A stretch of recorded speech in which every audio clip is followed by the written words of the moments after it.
Hey everyone, Catch 'em All Collectibles here with another PSA return video. This return was 200 cards. I started out with the screen promos on screen for you. You're going to see them in every return from now on, probably, so get those out of the way. But you can see my summary here. 200 cards in this return. Pretty much everything was packed fresh in this return. Decent bit of variety. I will show you one card that didn't end up encapsulated. Unfortunately, it was damaged at PSA. Not to bait you into watching the entire video, but I'll show it a little bit later on. It wasn't a really high value thing. PSA did own up to the fact that it was damaged during encapsulation, and they did not charge me for it and refunded me the insured value of a few bucks, whatever I listed it at. So they made it right, but it was still unfortunate to get a card damaged. So yeah, we have one card included in that was less than grade 8. Four total were less than PSA 8.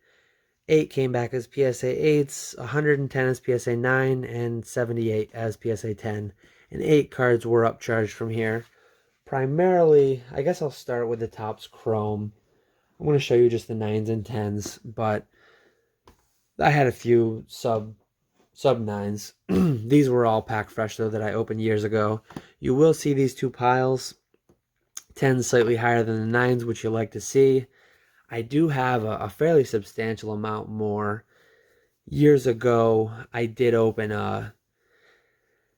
It's kind of crazy to think back on it. Those boxes are 10,000 plus now, but I did open several boxes of Topps Chrome. And unfortunately, I mean, the strategy that I used at the time was I was able to open a box that I was paying about $100 each for, simply sell off the 2 Technos, 3 Sparkles, and then I believe you'd get 15 or 18 or so. I forget if those were 30 packs per box or 36. But I'd sell off the Sparkles, Technos, and Spectras and already be at a slight profit. And I'd essentially just sit on all the base chromes as kind of further profit. And then now, years down the line, they're quite worth grading themselves, especially in PSA 10. So I'm kind of reaping the rewards for at least sitting on the base chromes. But obviously, if I'd had the parallels, I'd be doing quite a bit better. If I still had any of the sealed product, I'd be doing even better yet. But you can't win them all. You can't do everything 100% optimal. So I really do like this set.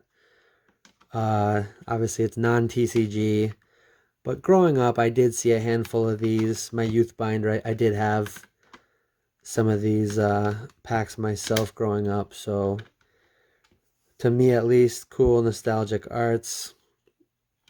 Just something a little bit different. Something that this is the first you're seeing these in my return videos, at least. So pretty cool thing there. There's all the 9s. And then here's the 10s. My guy Charmander.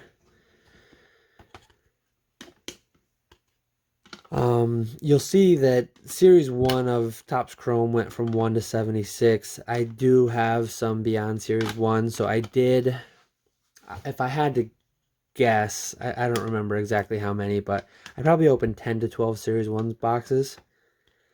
And Series 2 are substantially more scarce. They were 4 to 5 years ago when I was opening these.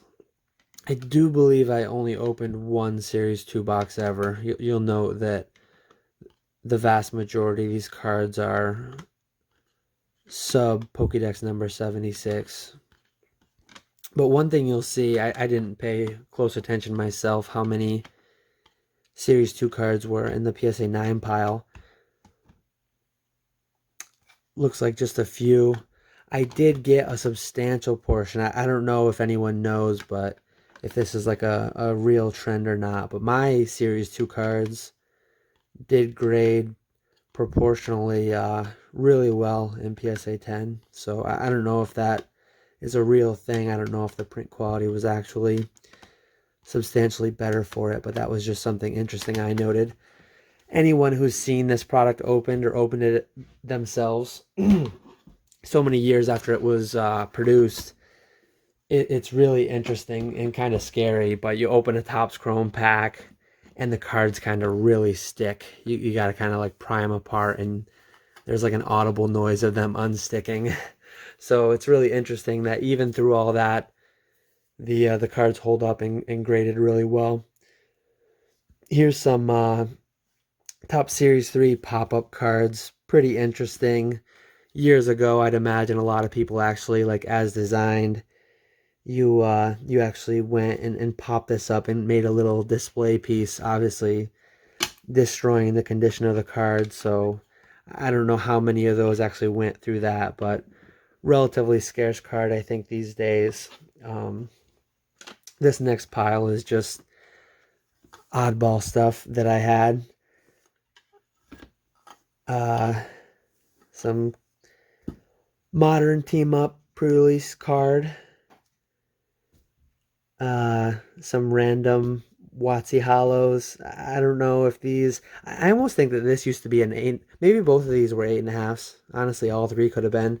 I can't stand PSA 8.5, so I would have cracked them, and none of them got 8.5s the second time around. Got the upgrade on one of them. Houndoom's a great Pokemon. And then you've got your Koga's Ninja Trick band card, and then Your Name's Chansey. Just a little miscellaneous pile there.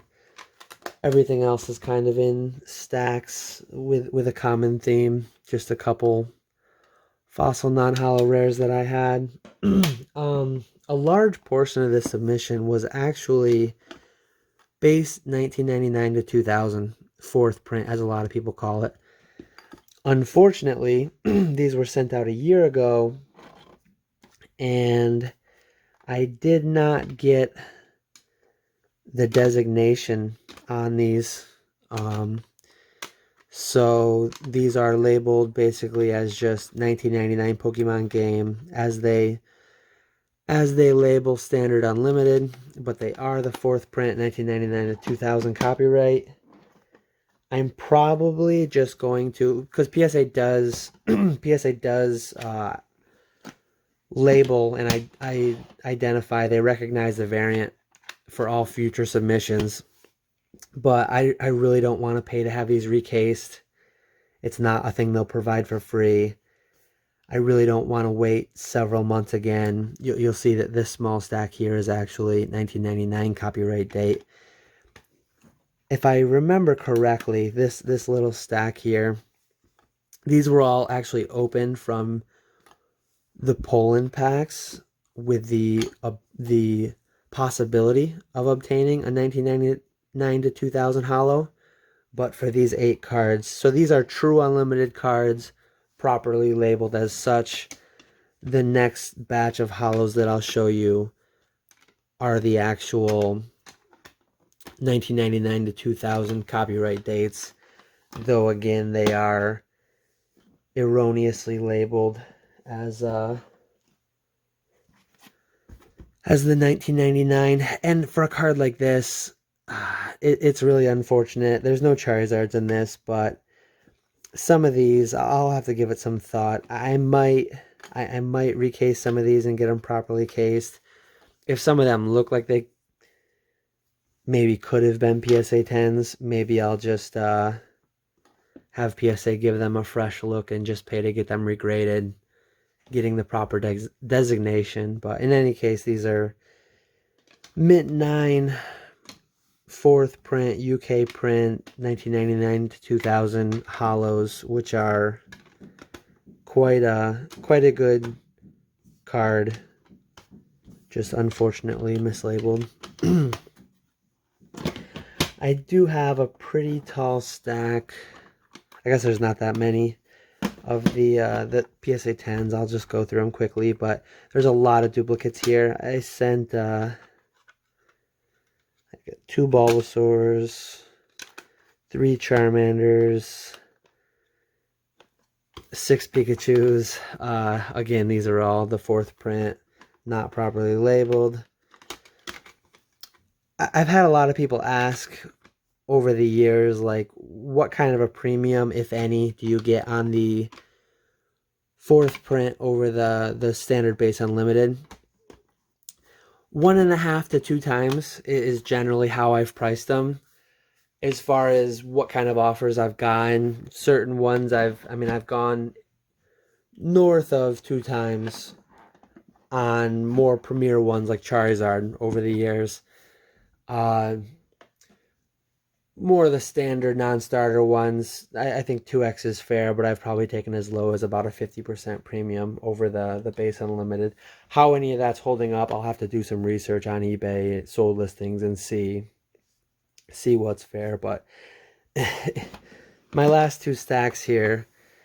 So Neo Destiny, I didn't send as many, but I got almost twice as many 10s as 9s. Neo Discovery, I did not make out too well.